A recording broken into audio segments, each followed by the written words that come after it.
पहला सवाल जो पूछा है उससे कि यूनियन कार्बाइड वाली जो दुर्घटना हुई थी उसका सच क्या है। यूनियन कार्बाइड वाली दुर्घटना के बारे में सारे देश को ये बताया गया है कि ये अचानक से भोपाल में उनके कारखाने से गैस रिस गई, मिथाइल आइसोसाइनेट, और लोग मर गए। लेकिन उस यूनियन कार्बाइड के काम में बहुत गहरे में उतरा और इस कंपनी के बारे में बहुत केस स्टडी का काम मैंने किया मेरे विद्यार्थी जीवन में। और सच ये है कि भोपाल के कारखाने में 3 दिसंबर 1984 की रात को जो जहरीली गैस निकली थी वो अपने आप नहीं निकली थी, वो बाकायदा एक्सपेरिमेंट किया गया। भोपाल दुर्घटना एक्सीडेंट नहीं था, वो एक एक्सपेरिमेंट था। और वो एक्सपेरिमेंट क्या था? यूनियन कार्बाइड अमेरिका की कंपनी है और दुनिया में ऐसे अमीर देशों की ढेरों कंपनियां हैं जो हथियार बनाती। आपके देश में ये कंपनियां आती हैं, साबुन बेचती हैं, मंजन बेचती हैं, जूते चप्पल बेचती हैं, लेकिन ये कंपनियां अपने अपने देशों में बहुत ज्यादा हथियार बनाती। और अमेरिका जैसे देश की आमदनी का सबसे बड़ा हिस्सा हथियार की बिक्री से आता। इस देश की पूरी इकोनॉमी, अमेरिका की पूरी अर्थव्यवस्था हथियारों के व्यवसाय पर टिकी हुई। तो हथियारों का व्यवसाय चलना चाहिए, ये उनकी हमेशा की जरूरत रहती। तो हथियारों का व्यवसाय कब चल सकता है? 2 ही तरीके से चलता है। या तो 2 देशों के बीच युद्ध चल रहा हो और उस युद्ध में वो हथियार बेचे जाएं, एक तरीका तो ये होता है। दूसरा तरीका ये होता है कि अगर 2 देशों के बीच ना होकर सारी दुनिया में कोई युद्ध चल रहा हो और उसमें हथियार बेचे जाएं। और आज के जमाने में सारी दुनिया में एक अघोषित युद्ध चल रहा है जिसको आप आतंकवाद कहते हो। ये जो आतंकवाद के लोगों को जो भी लगे हुए हैं उसमें, चाहे वो कश्मीर में हो, चाहे वो आसाम में हो, चाहे नागालैंड में हो, चाहे त्रिपुरा में हो, चाहे मणिपुर में हो, या किसी भी दूसरे देश के हिस्से में हो, इन सारे बड़े बड़े आतंकवादियों को हथियार भेजने का काम ऐसी ही कंपनियां करती हैं। एक बंदूक है, आपने उसका नाम सुना होगा, AK-47। ये जो AK-47 नाम की बंदूक है, ये अमेरिका की कंपनी की बनाई हुई। और ये हिंदुस्तान में कैसे आती? पहले अमेरिका की कंपनियां उसको चीन में बेचती, चीन उसको पाकिस्तान को देता और पाकिस्तान के माध्यम से फिर हिंदुस्तान में आती। और हर साल अमेरिका और यूरोप के बहुत सारे देश लाखों करोड़ रुपए का हथियारों का व्यवसाय करते हैं।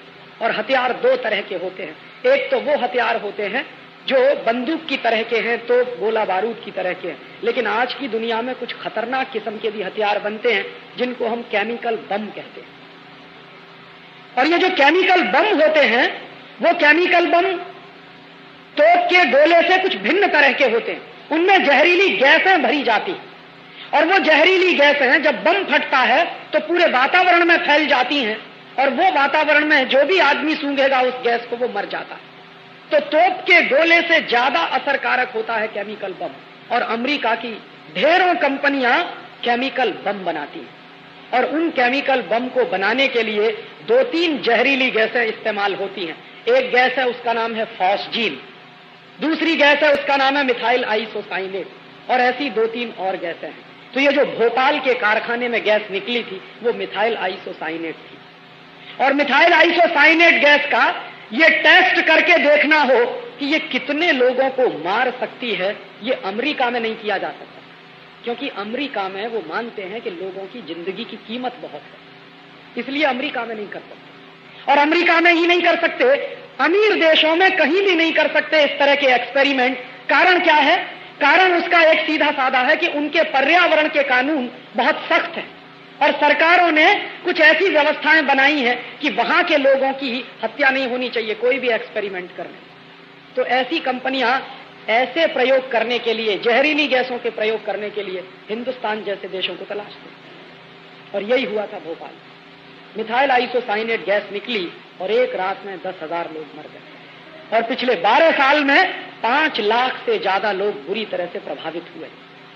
अभी भी मौत का तांडव चलता है भोपाल में, अभी भी लोग मरते हैं उस जहरीली गैस के असर से। वो उन्होंने बाकायदा खूबसूरत प्रयोग करके देखा और इसी प्रयोग के बाद फिर अमेरिका की फौजों ने और यूरोप के देशों की फौजों ने केमिकल बम गिराए इराक के ऊपर जब खाड़ी युद्ध हुआ। खाड़ी युद्ध में वही गैसों के जहरीले बम, वही केमिकल बम उन्होंने गिराए और उनको बराबर उसके परिणाम मिले। लेकिन बम गिराने से पहले के जो प्रयोग किए गए वो हिंदुस्तान जैसों में, ब्राजील जैसे देशों, चिली और कोस्टारिका जैसे देशों, कोलंबिया जैसे देशों, ऐसे गरीब देशों में जहां की सरकारें बिकाऊ होती हैं, वहां पर इस तरह के एक्सपेरिमेंट किए जाते हैं। तो ये जो भोपाल में वो जो कुछ हुआ था वो ऐसे ही दुर्घटना नहीं, वो हिंदुस्तान के लोगों पर किया गया एक्सपेरिमेंट है। और ये एक्सपेरिमेंट आगे और बढ़ेंगे, ऐसे ढेरों एक्सपेरिमेंट किए जा रहे हैं। एक विदेशी कंपनी आई है, हिंदुस्तान में दवा बेचती है और वो दवा दुनिया के किसी भी देश में नहीं बिकती। अभी तक उस दवा के ऊपर कोई क्लिनिकल टेस्ट नहीं किया गया, कोई क्लिनिकल ट्रायल नहीं किया गया है, लेकिन यहां के लोगों के ऊपर उस दवा का क्लिनिकल टेस्ट और क्लिनिकल ट्रायल हो रहा है। उस दवा का नाम है नॉरप्लांट, बहनों के ऊपर हो रहा है। ये दिल्ली में चल रहा है और दिल्ली के सारे डॉक्टर जानते हैं कि इस दवा का क्लिनिकल टेस्ट कहीं हुआ नहीं है, उसको हिंदुस्तान में भेजा गया। और ऐसी एक नहीं, शायद आप लिस्ट बनाइए तो सैकड़ों दवाएं हैं जिनको दुनिया के तमाम देशों में जहर घोषित किया है, वो हिंदुस्तान में धड़ल्ले से ऐसी और ऐसी कंपनियां लेके आती। ब्रिटेन में नहीं चलती, ऐसी तकनीकों को लाके हिंदुस्तान में डंप कर रहे हैं। और आपको मैं बताऊं, ये जो बंबई है ना, और बंबई के बाजू में पूरा गुजरात है, मैं आज आपसे ये कह रहा हूं कि अभी तो एक भोपाल बना है हिंदुस्तान में, गुजरात में तो 50 से ज्यादा ऐसी बन सकते हैं। आपको मालूम है इस भोपाल, इस गुजरात की कहानी क्या है? ये गुजरात एक जमाने में कृषि प्रधान प्रदेश था, आज पूरा का पूरा प्रदेश केमिकल इंडस्ट्री वाला प्रदेश बन गया। मैं जब भी बड़ौदा से गुजरता हूं, जब भी भरूच और अंकलेश्वर से मेरी ट्रेन गुजरती है, फिर मैं चक्कर आने लगता है। बड़ौदा के लोग मुझसे बताते हैं, मैं जाता हूं बड़ौदा, पानी वहां का जहरीला हो गया, जमीन के नीचे से निकलने वाला पानी जहरीला हो गया। और ऐसे 60 से ज्यादा प्रोजेक्ट गुजरात में चल रहे हैं। वो जो टेक्नोलॉजी आई है विदेशों से, वो दुनिया के सारे देशों में रद्द कर दी गई है, बैन कर दी गई है। वो टेक्नोलॉजी गुजरात में लाई गई है, तमाम जगहों पर उसके कारखाने चल रहे हैं और पर्यावरण का प्रदूषण ही नहीं बढ़ रहा, लोगों के मौत की तैयारी हो रही है। किसी भी दिन आपको पता चलेगा कि दूसरा भोपाल कहीं बड़ौदा में बनेगा या बड़ौदा के आसपास बनेगा। और एक बार बच चुका है, बड़ौदा के पास जो बड़ा प्रोजेक्ट है केमिकल टेक्नोलॉजी वाला, एक बार उसमें ऐसी दुर्घटना हुई है। भगवान की कुछ ऐसी कृपा थी कि उस दिन हवा जो थी वो बड़ौदा से बाहर की तरफ बह रही थी। अगर हवा बड़ौदा शहर के अंदर की तरफ बह रही होती तो बड़ौदा नहीं रहता। इतने खतरनाक प्रोजेक्ट इस देश में आए और ये सब टेक्नोलॉजी के नाम पे लाए गए और ऐसे जगह जगह विनाश के कारखाने खड़े किए जा रहे हैं। और ये सारी की सारी केमिकल इंडस्ट्री वहां से बंद की जा रही है, यूरोप के देशों से, अमेरिका के देशों से, और उसको हमारे यहाँ लाके लगा रहे हैं। मुझे दर्द बहुत है अपने दिल में भोपाल का, क्योंकि 12 साल हो गया है, अभी तक किसी को न्याय नहीं मिला। हमारे जैसे लोग 12 साल से, मैं तो मेरे विद्यार्थी जीवन से ये मांग कर रहा था कि वॉरेन एंडरसन, जो यूनियन कार्बाइड कंपनी का सबसे बड़ा ऑफिसर, उसको लाके हिंदुस्तान में गिरफ्तार करके मुकदमा चलाया जाना चाहिए। लेकिन आज तक किसी सरकार को फुर्सत नहीं है उसको गिरफ्तार करने की। इस देश में न्याय की पद्धति क्या है? आपकी आंखों के सामने, मेरी आंखों के सामने हजारों लोग मरे हैं, लाखों लोग मर रहे हैं, लेकिन उनको हम न्याय नहीं दे पा रहे हैं। ये कैसा न्याय है? ये भोपाल में हुआ है और अगले तमाम जगहों पर होने की तैयारी है। इसलिए मैं आपको चेतावनी दे रहा हूं कि ये भोपाल एक नहीं है, हिंदुस्तान में 60-70 भोपाल बन सकते हैं किसी भी दिन।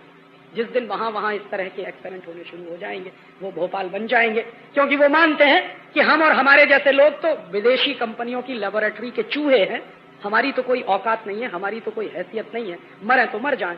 और उससे भी ज्यादा दुख मुझे दूसरी बात का होता कि भोपाल में जो हजारों लोग मर गए, हमारे दिल में कहीं हलचल नहीं हुई है। सारे देश ने शांति के साथ इसको देखा। सरकार बिक जाती है, समझ में आता है, कोर्ट कुछ नहीं करता, समझ में आता है, लेकिन देश के लोग इतने मरे हुए हैं कि मेरा भाई मर गया, मेरे पड़ोसी मर गए, लेकिन हमारी आंखों का पानी भी नहीं उतरा। जानते हैं ये क्यों हुआ? ये मैं मेरे भाषण में जो कह रहा, सिर्फ दुर्घटना नहीं है, भोपाल एक चेतावनी है कि अगले कुछ वर्षों में अगर हम नहीं जगे तो हिंदुस्तान में जगह जगह भोपाल बनेगी।